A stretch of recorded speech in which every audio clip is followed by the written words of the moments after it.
Hello my friends, how are you? Now, before we get into the video, I've got something pretty cool to tell you about. Particularly, now this really is aimed at those who are heading towards Star Trek Mission Chicago. On April the 9th and the 10th, Minikin are partnering with William Shatner to bring some die-hard fans the ultimate once-in-a-lifetime experience. They're going to be setting up a 3D scanning booth, and you can get a scan of yourself and William Shatner, which will then be printed as a 3D figurine. You'll get your figurine, you'll get a GIF of the event, you'll get a short video about the event, a 5-inch figurine as Shatner as a bit of a space cowboy.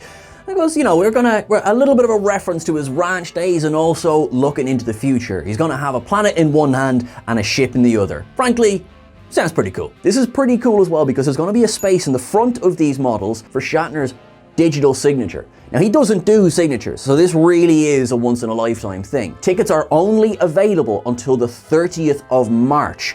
So if you go to minikin.us/Shatner, you can pre-book your ticket. Now, you can also elect to get just the 5-inch figurines, and with that, you will get a printed photo of Shatner holding your figurine. You can also, if you're present at Mission Chicago, you can, with your mates in cosplay, go up and get a 3D scan of that as well. You know how I feel about cosplay? That's bloody awesome. Now, this is strictly limited to 100 tickets. That's it, okay? So hit that link below, minikin.us/Shatner, and book your place. Time is running out. Do it now, you're awesome. Of course, I am Sean Ferrick for Trek Culture, and we are here today to discuss all of the ups and downs for Star Trek Picard Season 2, Episode 4, Watcher. You know how this is going to work. We're going to go through everything that we liked and give it an up, and everything that we didn't like, and we're going to give it a down. Let's kick off straight away.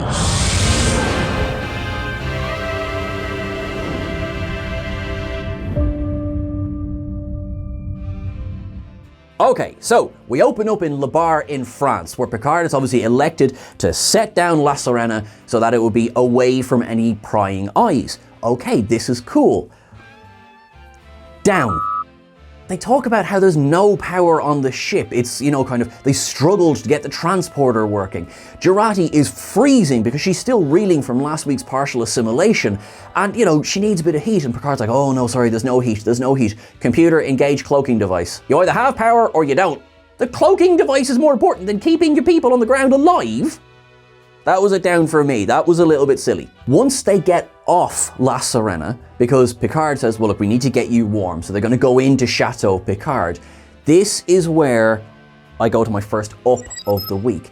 This scene between Agnes and Jean-Luc is really quite lovely, but also I got a great kick out of the fact that, in quite a serious way, they finally address the British Frenchman in the room.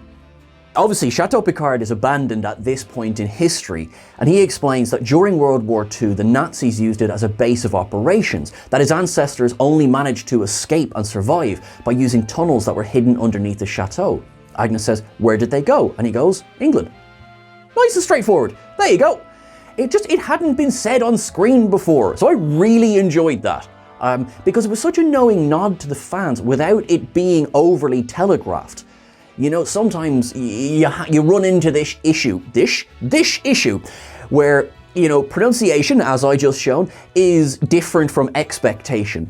I loved it. It was simple and it worked. Now, thanks to some subliminal messaging going on, they managed to figure out that they landed on the 12th of April and that whatever's going to happen is going to happen on the 15th of April. This subliminal message of 15 was being played out by Jurati. So, okay, they've got 3 days to get everything sorted. So they have the coordinates. What are they going to do? Picard's going to beam there and, you know, he's going to find out what's going on. I almost downed one thing, which was leaving Jurati with the Queen. I do like how it plays out, but it wasn't exactly a best decision ever. But Picard steps on the transporter, gets beamed away, and folks, this is a down. What's there? But he arrives at 10 Forward Avenue in 2024. Now you might be like, Sean, what are you talking about? We've already seen 10 Forward Avenue. We know it's real. So do you mean to tell me that 10 Forward on the Enterprise D got its name because of a bar that Guinan had in 2024, as opposed to it being Deck 10 Forward Section? This, to me, it was a little bit too... It was trying too hard. I think that's how I feel about that. I was a bit disappointed, to be honest, that they've gone with that route for the naming of this bar. I just thought, I know we saw it in episode 1, but that could have been a nice, a nice tribute to 10 Forward aboard the Enterprise D. To say that the Enterprise D is a tribute to 10 Forward, that to me, it just didn't really make any sense. So unfortunately, I think it was meant as a nice little Easter egg, but it became a little bit too much of a head scratcher. So that was a down from me. Now, one thing to absolutely up this week is the direction from the wonderful Leah Thompson. Now, a massive oversight of last week's ups and downs by myself was that I didn't up Leah Thompson last week. So my sincere apologies, I am fixing that now, this week. Leah Thompson, of course, would probably be best known to people as Lorraine McFly from the Back to the Future movies. So if there's someone who knows a little bit about time travel, it's Leah Thompson. Watching her in interviews, seeing the passion that she is bringing to Star Trek Picard, it's so heartwarming, it's so fun, and also it's cool to have two bloody crossover franchises, even if it's behind the scenes. So absolutely, this is an up from me. Leah Thompson, you're a legend, and I hope to see much more of your name in the credits for this show. Now, my next up goes to Ito Aguirre as young Guinan. There is a massive question over this whole scene as to why does Guinan look different? Now, I have absolutely no problem with recasting. Hello, Star Trek 2009, Star Trek Discovery, Star Trek Strange New Worlds. Recasting, fine. But this really seems to play on the fact, as the scene pans out, that initially this Guinan doesn't know Picard. That's fine. So that suggests to me, all right, so we're actually not in Prime 2024, we're in an alternate version, because we know from the Next Generation episode Time's Arrow that Picard and Guinan met in San Francisco in the 1800s. Now obviously she was being played by Whoopi Goldberg in that episode. This potentially suggests, and maybe this is an allusion to Guinan's statement in the first episode that they can choose to age the Elorians. So if this works in both ways, then no problem. Okay. Otherwise, it was just a little bit like, okay, she's quite obviously not the same person that Picard met in San Francisco. Now, you're going, Sean, I thought you were giving this an up. Why are you complaining? I'm upping this because Ito's performance is brilliant. She's so engaging as a sort of a broken down Guinan, but there's still so many just moments where you can see how much she cares about what's going on around her. She's jaded by what humanity has done to the planet that she's been here to listen to. But the love that she shows to Luna, the kindness that she shows when she's in the Sanctuary District, I mean, that is Guinan through and through. Now, it's a very different Guinan, sure. A potentially more active Guinan. No matter how much she says she doesn't want to get involved, she's not the person Picard is looking for. It was a very different take on the character, but I really quite liked it. Very, very different from Whoopi Goldberg's take on the character. And I guess I am hoping we get something of an explanation as to why the recast. I mean, I suppose, to be fair, I'm a little bit spoiled by de-aging technology these days. One only needs to look to The Mandalorian or to any of the Marvel films. Now, again, not cheap, but they did it in season 1 with Data. So I'm wondering, at this point in time, is there a creative decision to do the recast here? Absolutely love Ito in the role, don't get me wrong, from a story point of view, I'm wondering if this is something that will be addressed. The other characters in the episode are, well, they're having quite a chase, aren't they? Now, Rios has been taken by ICE and he's in one of the, unfortunately, infamous cages that have been shown in the media, and he is there with Teresa. Now, while Teresa manages to get out because she is an American citizen, there is, of course, no papers for Rios. He is tased when he attempts to intervene with one of the guards messing with one of the other inmates. It's a pretty grim set of scenes, even if a little bit is played for comedy. Of course, trying to rescue him are Raffi and Seven. A couple of funny moments there, particularly when they go to the LAPD office and, you know, Raffi's demanding for information. Seven is the calm one. Who isn't loving this version of Seven in Star Trek Picard Season 2? She's just great. You know, thanks very much for your service. It's just, yeah, it's cool. We like it. In a way, like, this is two different takes on approaching law enforcement. Seven is, thank you so much for your service, thank you for what you do. Rios makes the point of, yeah, you put on the uniform and suddenly you become a hard man who can just do all this. So I actually kind of like that there was two different approaches to I guess, extremes in law enforcement. The one in the LAPD office, she wasn't being apathetic. She was just like, I don't have the information you're looking for. Whereas the one at the ICE, I realize LAPD and ICE are different, but the one in the ICE detainment center was a prick. Two different depictions. So I think this was deliberate to not paint all of law enforcement with the same depiction, if you like. This leads me to my next up of the episode. Now, I will be the first to say that if you've struggled with some of the more heavy-handed messages that Star Trek has put across in recent years, I think this episode will be a struggle for you, to be fair, because, again, to be fair, this episode is quite heavy-handed in the way it delivers its message. I think the message is worth it. You know, they talk about, obviously, what's happening with immigration in the United States. Of course, it is not limited to the United States, but that's just the country that happens to be depicted in this episode. You have, as well, Guinan's sadness, her deep sadness for what humanity is doing to the planet. However, you have Picard with that wonderful statement that is both hopeful and realistic. Change always happens later than we think it should. And I thought, what a hopeful statement that is. You know, what a wonderful way to look at things, that even though things are dreadful right now, it doesn't mean they will always stay that way. So I think for that message to hit as deeply as it needed to, the episode needed to be quite heavy-handed. There was a wonderful, dark statement by Guinan as well about how, you know, people who look like Picard can afford to be patient, where people who look like Guinan can't. As she says, in the last century they wore hoods, in this century they wear suits. That was about as real as it gets.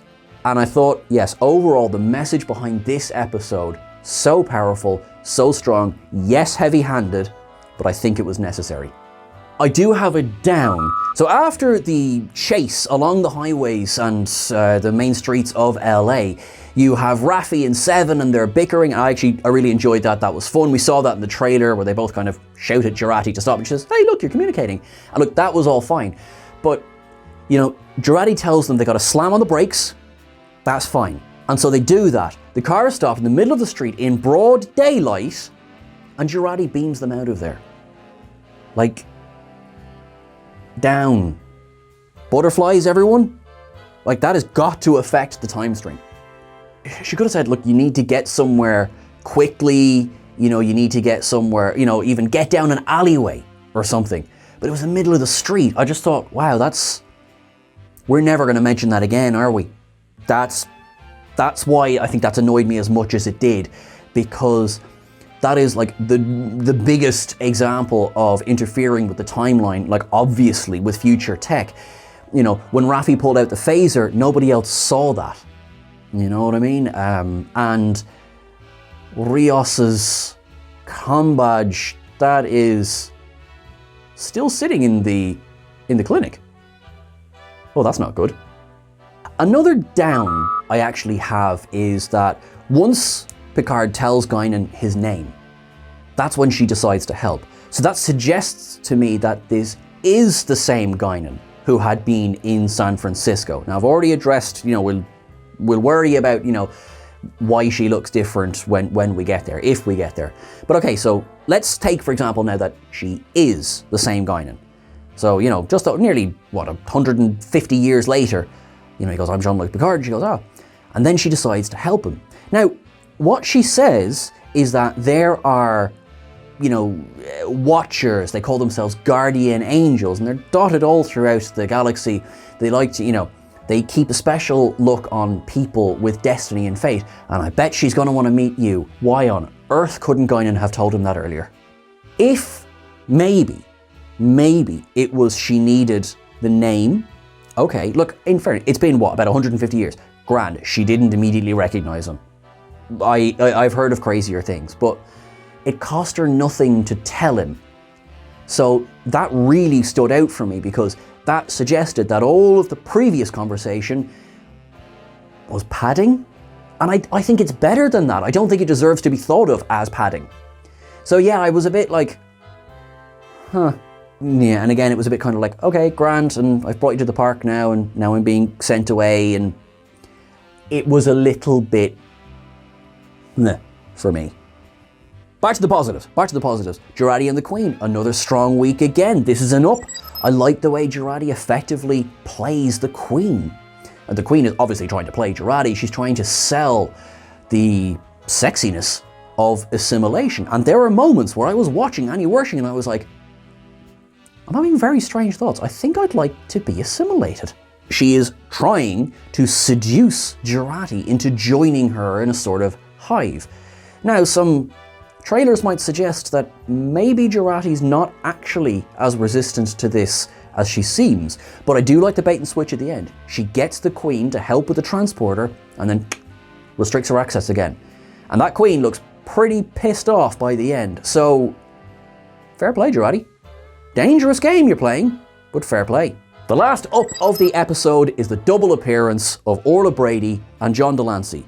Now, Star Trek Picard, stop putting people's names in the opening credits if you want it to be a surprise. You did it back in Season 1, Episode 4. Jerry Ryan, who appears in the last 5 seconds of the episode. Lovely to see them. Yes, we have Orla Brady back. This is wonderful. I'm delighted. She is the Watcher. She has rounded ears. Listen, it remains to be seen who, what, how, where, when, why. Was she brought back by Q, which would be the obvious choice? Is she much older than she looks? And, she's here, she still is a Romulan. She's had, surgery done to her ears. Again, hard to tell. Or is she an ancestor, as Star Trek obviously likes to do sometimes? We have no flipping idea. I'm delighted to see her again. Now, obviously, we got no lines of dialogue. So, well, actually, we got a very short line of dialogue. So, yeah, but it doesn't really count. So, we'll get much more, I assume, of Laris or Orla Brady's new character next week. Still an up, but same up, because it's not enough to up it on its own, I think, is John Delancey's little outro as Q and the reveal of nothing. As he said, that's unexpected and most unfortunate. And yep, that was a good little sting in the tail, because that suggests that Q can't undo whatever it is he's done. We see him in the Europa outfit, which I'll get to now in Cetacean Observations, but where the heck is this show going? Now, after all that, will you join me, please, at Cetacean Observations?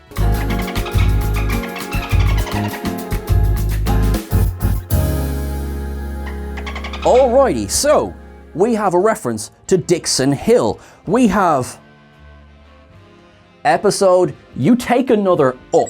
Kirk Thatcher from Star Trek IV The Voyage Home returns as the Mohawk punk playing an updated version of I Still Hate You.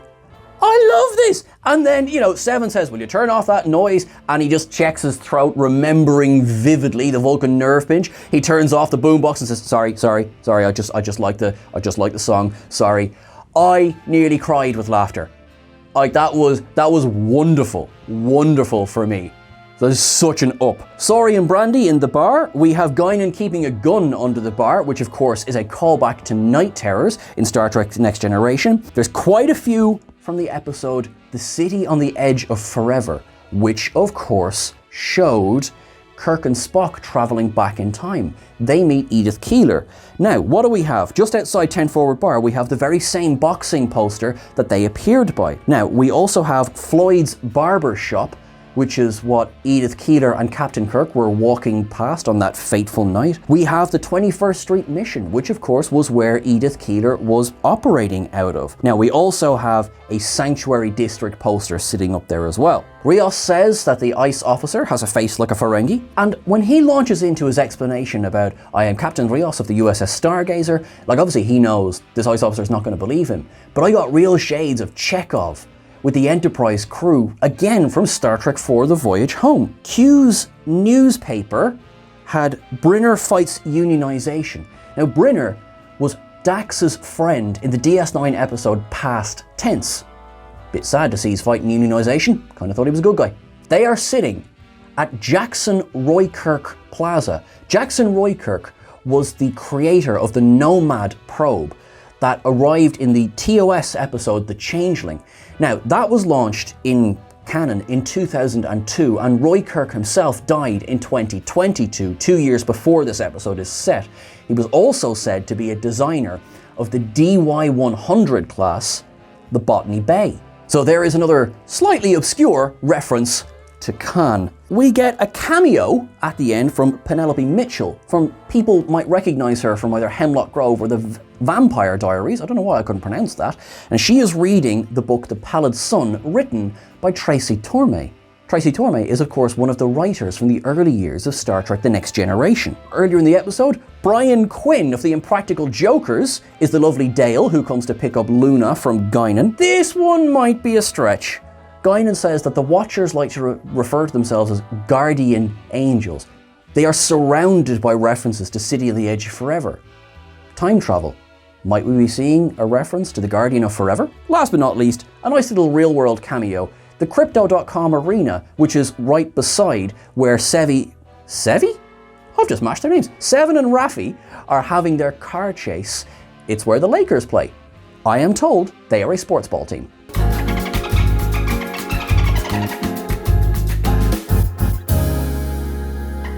That's everything for our list today. If you think I missed everything, you let me know in those comments below. You don't forget to like, share and subscribe. Thank you very much. Now, don't forget that you can catch us over on Twitter at Trek Culture. You can catch myself on Twitter, Instagram and TikTok at Sean Ferrick. Until I'm talking to you again, enjoy your week. You look after yourselves. You look after your nearest and dearest. To my friends in the Ukraine, please stay safe. I hope you are well. Know that we are thinking about you. Everyone, just be nice, be kind to each other, and live long and prosper. Thank you very much.